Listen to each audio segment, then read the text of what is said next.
যার তাওহীদ নাই তার ফেব্রুয়ারি কি আবার? যার ভিতরে ঈমান নেই তার কিসের বেনামাজি?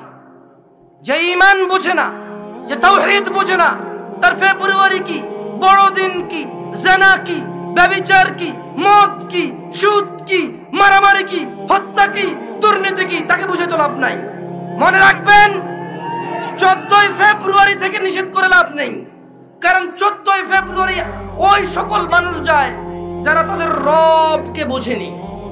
মনে রাখবেন, আমি আজকে রবের সাথে পরিচয় করে দিয়েছি এদের। এরা যদি মনে করে 14ই ফেব্রুয়ারি যাবে আর ওদের মৃত্যু হবে ওই অবস্থায়, আর তাদের কোনো ওলি মুর্শিদ আছে যে তাদের কবরে যাবে 14ই ফেব্রুয়ারির ওই ও নষ্টাপনা, নোংরাম, অশ্লীলতার ওখানে গিয়ে তাদের কবরে গিয়ে কেউ তাদের রক্ষা করবে, ওলি আর মুর্শিদা আছে, আমি আর আপনি কি করতে পারি? এখানে দেখা যাবে সেদিন, যেদিন বিচার হবে, মানুষ আল্লাহর সামনে আসবে এককভাবে, একা একা। সেই দিন দেখা যাবে ইয়াউমা ইয়াফিরুল মারউ মিন আখিহি, যেদিন মানুষ পলায়ন করবে তার ভাই থেকে, ওয়া উম্মিহি ওয়া আবিহি, তার মা আর তার বাপ থেকে, ওয়া সাহিবাতি ওয়া বানি, তার ছেলে এবং তার সন্তান থেকে। সেই দিন দেখা যাবে যে তার 14ই ফেব্রুয়ারি তার আইডলরা, তার সিনেমার নায়করা, তার রাতের আনন্দের গায়করা, তার চোখের সন্তুষ্টির গায়িকারা, নায়িকারা তাকে কতটুকু উপকার করে। ওকে আমি 14ই ফেব্রুয়ারি থেকে নিষেধ করব না। আরে ওর ঈমানই নেই, ও মুশরিক, ও আল্লাহর সাথে শিরক করে। 14 ফেব্রুয়ারি কি আবার এখানে? কোন মুসলমান যে আল্লাহকে সম্মান করে সে যেতে পারে না সব জায়গায়। এখনো ক্ষমা চাইবে না? বলো আস্তাগফিরুল্লাহ, বলো আল্লাহ আমাকে ক্ষমা করুন, বলো আল্লাহ আমাকে ক্ষমা করুন। সবাই বলুন আল্লাহ আমাকে ক্ষমা করুন। আস্তাগফিরুল্লাহ, আস্তাগফিরুল্লাহ, আস্তাগফিরুল্লাহ। বলুন আল্লাহুম্মা গফিরলি। সবাই আল্লাহুম্মা গফিরলি, আল্লাহুম্মা গফিরলি, আল্লাহুম্মা গফিরলি, আস্তাগফিরুল্লাহ। এইভাবে ক্ষমা চাই, শিখাই দিলাম না, আমি জিকির করাইনি। মানে এই যে এতক্ষণ থেকে বলতেছি যে আল্লাহ বলছে ক্ষমা চাইলে ক্ষমা করে দেবে, ক্ষমা চাইলে ক্ষমা করে দেবে। ক্ষমা কিভাবে চাইতে হয়? আজকে আমাকে আমার ঘনিষ্ঠ একজন ভাই, অনেক ঘনিষ্ঠ, তিনি আমাকে বললো যে মজুমদার তওবা কিভাবে করবো? মানে ওনার মনে ইতস্ত আসতেছে যে ওনার তওবা করা উচিত। তো উনি আমাকে বললো যে তওবা কিভাবে করবো? তওবা কিভাবে করবেন? মানে তওবা মানে ফিরে আসা। তওবা মানে কি? ফিরে আসা। মানে আপনি যে অপরাধ করতেছেন সেই অপরাধ থেকে ফিরে এলেন কার ভয়ে? কার কাছে লজ্জা পেয়ে? আপনি যে অপরাধ করেছেন আল্লাহর ভয়ে ফিরে আসছেন, এটাই হচ্ছে তওবা। এবং আপনি পরবর্তী সময় ওই অপরাধ করতে যাচ্ছেন, ভয় লাগতেছে, লজ্জা পাচ্ছেন আল্লাহকে, এটাই হচ্ছে তওবা। বুঝে আসছে না? আসেনি? আর মাপ চাই কিভাবে বলুন তো? ভুলে গেছে সবাই। মাপ চাই কিভাবে? তওবা হচ্ছে আস্তাগফিরুল্লাহ, মানে আল্লাহ আপনি আমাকে ক্ষমা করুন। তো শুনুন হাদিসটা পরিপূর্ণ করি। আল্লাহ সুবহানাহু ওয়া তাআলা বলছেন,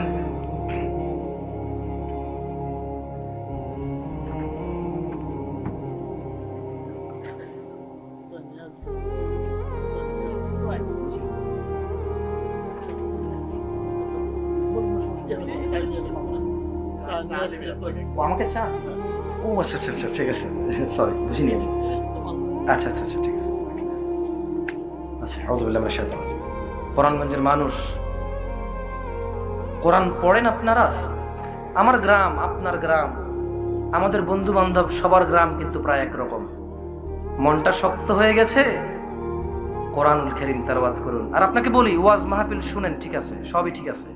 মনে রাখবেন, কোন হুজুর আপনার জন্য যথেষ্ট নয়, কিন্তু আপনার জন্য কে যথেষ্ট? আচ্ছা, আল্লাহ কি আপনার সাথে এখন নতুন করে কথা বলবে?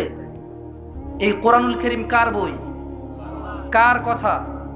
আল্লাহর কথা। যতক্ষণ পর্যন্ত না আপনি কোরআনুল কারীম শিখবেন, আপনি আল্লাহকে চিনবেন না। যতক্ষণ পর্যন্ত না আপনি কোরআনুল কারীমের তেলাওয়াত করবেন, আপনার হৃদয় নরম হবে না। আপনি আল্লাহকে ভয় পেতে চান অথচ ভয় পান না।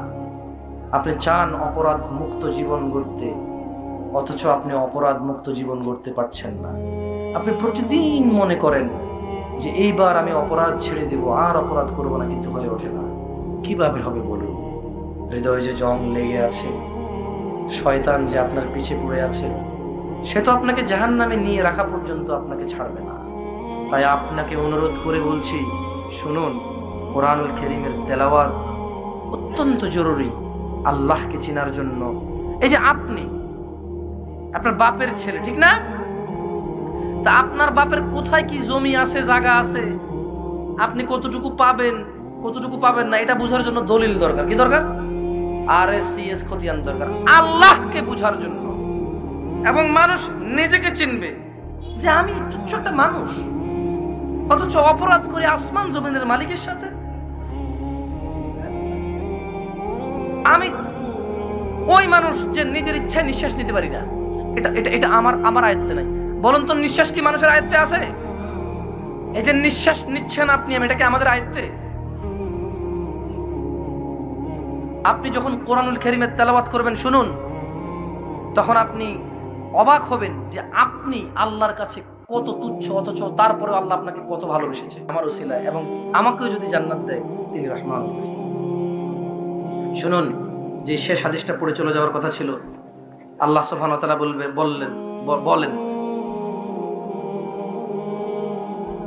ইয়া ইবনা আদম, হে আদম সন্তান, ইন্নাকা মা দাআউতানি ওয়া রাজাউতানি, যতক্ষণ তুমি আমাকে ডাকবে আর আমার ক্ষমায় আশায় থাকবে, গফরতু লাক, তোমাকে আমি ক্ষমা করে দেব, আলা মা কানা ফিকা ওয়ালা উবালি, তোমার গুনাহ যত অধিক হোক না কেন।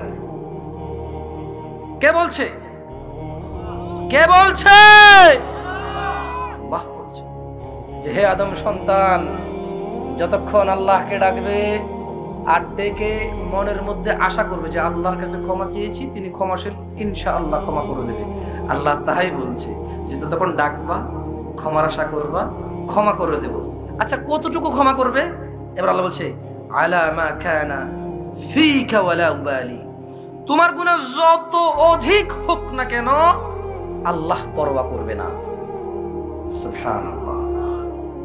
ইয়া ইবনা আদম, হে আদম সন্তান, লাউ বালাগাত যুনুবুকা আনানাস সামাই, হে আদম সন্তান, তোমার অপরাধ গুনাহ যদি আসমানের কিনারা বা মেঘমালা পর্যন্ত পৌঁছে যায়, ইয়া ইবনা আদম, হে আদমের ছেলে ও মেয়েরা, তোমার অপরাধ যদি আসমানের কিনারা ও মেঘমালা পর্যন্ত পৌঁছে যায়, এত অপরাধ যদি তুমি করো, সুম্মাস্তাগফিরতানি, অতঃপর যদি আল্লাহর কাছে ক্ষমা চাও, গফরতু লাকা ওয়ালা উবালি, আল্লাহ বলছেন তোমাকে ক্ষমা করে দেবে, কারো পরোয়া করে না। হে আদমের ছেলে ও মেয়েরা, ক্ষমা চাও তোমার রবের কাছে, ফিরে আসো রবের কাছে। মরে গেলে যে আর উপায় নেই, নিঃশ্বাস বন্ধ হয়ে গেলে যে আর উপায় নেই।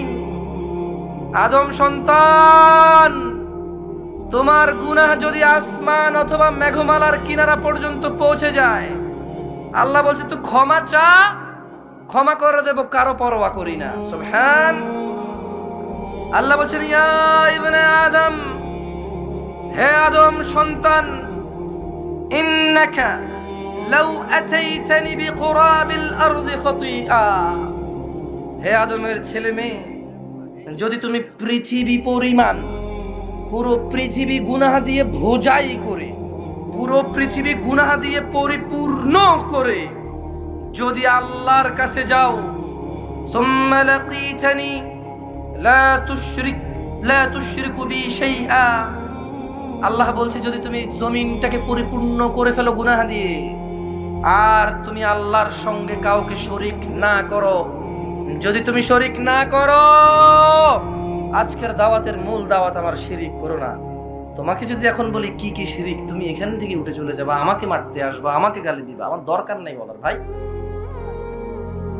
এটা কথার কথা, অনেকেই খেপে। শুনুন, যদি বলি, সিম্পলি একটা কথা বলি, সেটা হচ্ছে আল্লাহ ছাড়া কোনো সন্তান দাতা নেই, তিনি ছাড়া কোনো সুস্থতাকারী নেই, তিনি না চাইলেও কাউকে অমঙ্গল ধরতে পারে এমন হতে পারে না, তিনি কাউকে মঙ্গলকামী করতে চায় আর কেউ বাধা দিবে এমন হতে পারে না। জাদু টোনা তাবিজ কবজ এই শয়তান পীর এগুলো পারবে না। আল্লাহর মধ্যখানে, আল্লাহ আর আল্লাহর বান্দার মধ্যখানে কোনো কিছু, আল্লাহ আর আল্লাহর বান্দার মধ্যখানে কোনো কিছু বাধা হতে পারে না, বাধা হতে পারে না। এই জিনিসটা মাথায় রাখেন, শুধু এতটুকুই বললাম, বাকি কিছু বললাম না। আল্লাহ বলছেন সুম্মা লাকীতানি, যদি তুমি পৃথিবী ভুজাই করে অপরাধ নিয়ে আসো, যদি শিরিক না করো লাআতাইতুকা বিকুরাবিহা মাগফিরা, আমি পৃথিবী ভুজাই করে তোমার জন্য ক্ষমা নিয়ে আসবো। পরাণগঞ্জের মানুষ, তোমরাই বিবেচনা করে দেখো, মহিলা এবং পুরুষ, সুস্থ এবং অসুস্থ, ধনী এবং দরিদ্র, 1 ঘন্টায় তো আর সব বলা সম্ভব না। আর হাজার হাজার ঘন্টা দিলেও যে আমি অনেক কিছু জানি তাও না। বুঝাচ্ছেন আসেনি? 1 ঘন্টা যেমন আপনাকে বুঝানো আমার জন্য কঠিন, আবার আমাকে কয়েকশো বছর দিয়ে দিলে যে আমি আপনাকে বুঝাই ফেলতে পারবো তাও কিন্তু ব্যাপার না। আপনার বুঝটা আপনাকেই বুঝতে হবে, আপনার জাহান্নাম থেকে মুক্তি আপনাকেই নিতে হবে, আপনার জান্নাতের পথ আপনাকেই সহজ করতে হবে মিন ফাদলিল্লাহি তাআলা, আল্লাহর ফজল ও করমে। ইনশাআল্লাহ আমি আমার বক্তব্য এখানে শেষ করলাম। যেহেতু আমাদের মাহফিলের সভাপতি মুরব্বী সাহেব তিনি বলেছেন আপনাদেরকে বসতে অনুরোধ করেছেন, আমিও আপনাদেরকে বসতে অনুরোধ করি। আমি তো জানি না এদিকের রীতি রেওয়াজ কিভাবে কি হয়, তবে আমার বক্তব্য আমি এখানে শেষ করছি। ওয়া আখিরু দাওয়ানা আলহামদুলিল্লাহি রাব্বিল আলামিন, ওয়াসসালামু আলাইকুম ওয়া রাহমাতুল্লাহি ওয়া বারাকাতুহু।